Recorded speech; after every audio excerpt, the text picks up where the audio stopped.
आज प्रस्तुत है फणीश्वर नाथ रेणु की अमर कथा तीसरी कसम उर्फ मारे गए गुलफाम।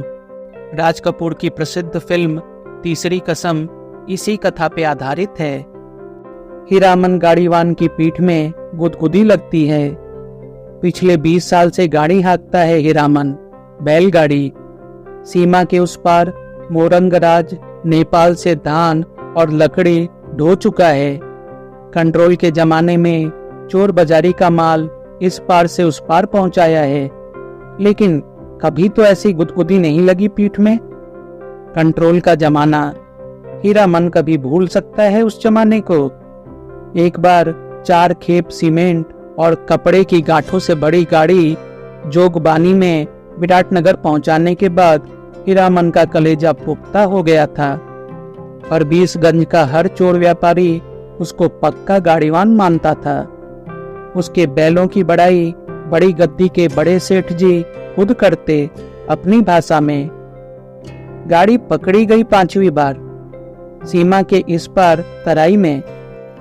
महाजन का मुनीम उसी की गाड़ी पर गांठों के बीच चुक्की मुक्की लगाकर छिपा हुआ था। दरोगा साहब की 1.5 हाथ लंबी चोर बत्ती की रोशनी कितनी तेज होती है हीरामन जानता है। 1 घंटे के लिए आदमी अंधा हो जाता है। एक छटक भी पड़ जाए आंखों पर, रोशनी के साथ कड़कती हुई आवाज, "ए, गाड़ी रोको, साले गोली मार देंगे।" 20 गाड़ियां एक साथ कचकचा कर रुक गई। हीरामन ने पहले ही कहा था, यह 20 बिसावेगा। दरोगा साहब उसकी गाड़ी में दुबके हुए मुनीम जी पर रोशनी डालकर पिशाची हंसी हंसे। मुनीम जी, ऐसा साला गाड़ीवान, मुंह क्या देखता है रे? कंबल हटाओ इस बोरे के मुंह से। हाथ की छोटी लाठी से मुनीम जी के पेट में खोंचा मारते हुए कहा था, इस बोरे को साला। बहुत पुरानी अखज अदावत होगी दरोगा साहब और मुनीम जी में। नहीं तो उतना रुपया कबूलने पर भी पुलिस दरोगा का मन न डोले वाला। 4000 तो गाड़ी पर बैठा ही दे रहा है। लाठी से दूसरी बार खोंचा मारा दरोगा ने। 5000, फिर खोंचा, उतरो पहले। मुनीम को गाड़ी से नीचे उतारकर दरोगा ने उसकी आंखों पर रोशनी डाल दी। फिर 2 सिपाहियों के साथ सड़क से 20-25 रस्सी दूर झाड़ी के पास ले गए। गाड़ीवान और गाड़ियों पर 5-5 बंदूक वाले सिपाहियों का पहरा। हीरामन समझ गया, इस बार निस्तार नहीं, जेल। हीरामन को जेल का डर नहीं, लेकिन उसके बैल न जाने कितने दिनों तक बिना चारा पानी के सरकारी फाटक में पड़े रहेंगे, भूखे प्यासे। फिर नीलाम हो जाएंगे। भैया और भौजी को वह मुंह नहीं दिखा सकेगा कभी। नीलाम की बोली उसके कानों के पास गूंज गई। 1, 2, 3। दरोगा और मुनीम में बात पट नहीं रही थी शायद। हीरामन की गाड़ी के पास तैनात सिपाही ने अपनी भाषा में दूसरे सिपाही से धीमी आवाज में पूछा, का हो, मामला गोल हो खीका? फिर खैनी तंबाकू देने के बहाने उस सिपाही के पास चला गया। 1, 2, 3 गाड़ियों की आड़। हीरामन ने फैसला कर लिया। उसने धीरे से अपने बैलों के गले की रस्सियां खोल ली। गाड़ी पर बैठे बैठे दोनों को जुड़वा बांध दिया। बैल समझ गए उन्हें क्या करना है। हीरामन उतरा। जुती हुई गाड़ी में बांस की टिकटी लगाकर बैलों के कंधों को बेलाद किया। दोनों के कानों के पास गुदगुदी लगा दी और मन ही मन बोला, चलो भैयन, जान बचेगी तो ऐसी ऐसी सग्गड़ गाड़ी बहुत मिलेगी। 1, 2, 3, 9, 2, 11।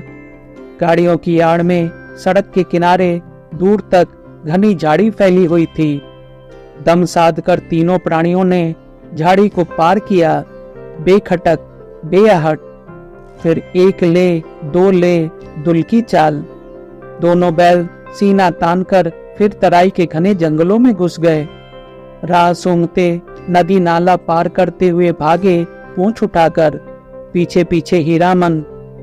रात भर भागते रहे थे तीनों जन। घर पहुंचकर 2 दिन तक बेसुध पड़ा रहा हीरामन। होश में आते ही उसने कान पकड़कर कसम खाई थी, अब कभी ऐसी चीजों की लदनी नहीं ला देगा। चोर बाजारी का माल, तौबा तौबा। पता नहीं मुनीम जी का क्या हुआ, भगवान जाने उसकी सग्गड़ गाड़ी का क्या हुआ। असली इस्पात लोहे की धुरी थी, दोनों पहिए तो नहीं, एक पहिया एकदम नया था। गाड़ी में रंगीन डोरियों के फूदने बड़े जतन से गूंथे गए थे। 2 कस्में खाई हैं उसने, एक चोर बाजारी का माल नहीं ला देंगे, दूसरी बांस। अपने हर भाड़ेदार से वह पहले ही पूछ लेता है, चोरी चमारी वाली चीज तो नहीं।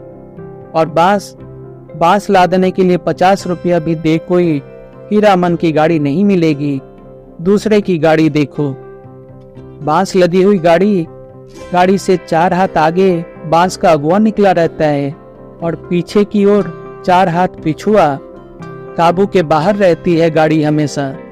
सो बेकाबू वाली लतनी और खरैया।